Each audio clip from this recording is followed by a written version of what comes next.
Welcome back to vote for the country campaign. నేను Vidyasagar, Rotary Kakinada central.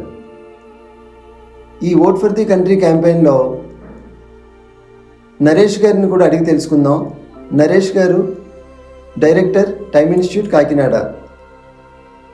Naresh గారు చెప్పండి sir, ఏంటి అసలు ఓటు ఎందుకు వేయాలి, ఓటు విలువ ఏంటి?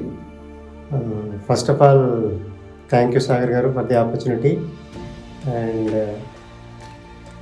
I also would like to congratulate you and thank you at the same time.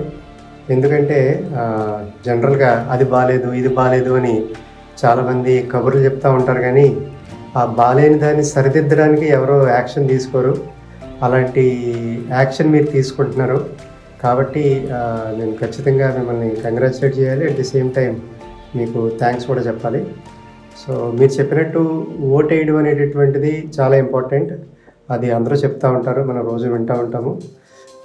కానీ ఎందుకు ఇంపార్టెంట్ అనేది మాట్లాడుకుంటే కనుక ఓటింగ్ అనేటటువంటిది one of the fundamental rights, but at the same time it comes with responsibility.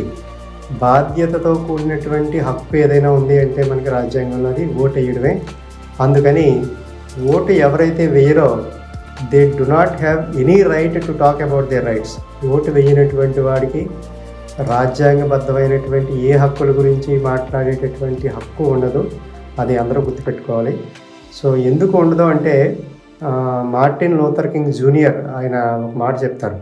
ఆయన ఏం చెప్తారంటే, the hottest place in hell is reserved for those who are inactive during the hour of need. ఎప్పుడైతే దేశానికి నీ అవసరం ఉంటుందో దేశం భవిష్యత్తుని నిర్ణయించేటటువంటి టైంలో ఎవరైతే సైలెంట్గా ఉంటారో వాళ్ళకి నరకంలో అత్యంత ఘోరమైనటువంటి స్థానం రిజర్వ్ చేయబడి ఉంది అని చెప్పేసి ఆయన చెప్పారు.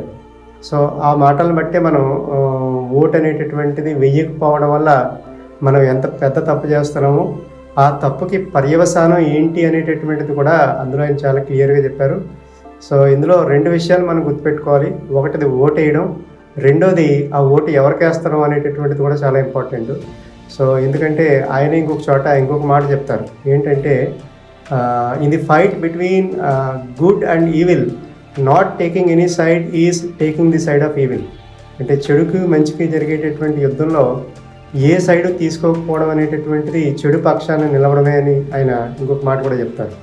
సో మనం ఓటు వేయకుండా ఇంట్లో కూర్చుంటే దానివల్ల ఒక దుర్మార్గుడు ఎవరైనా అధికారంలోకి వస్తే దాని పర్యవసానం చాలా తీవ్రంగా ఉంటుంది. చాలామంది ప్రజలు కష్టాలు పడతారు. ఆ కష్టాలు పడడంలో మన పాత్ర కూడా ఉంది కాబట్టి ఆ కర్మఫలాన్ని మనం తప్పకుండా అనుభవించాల్సి వస్తుంది.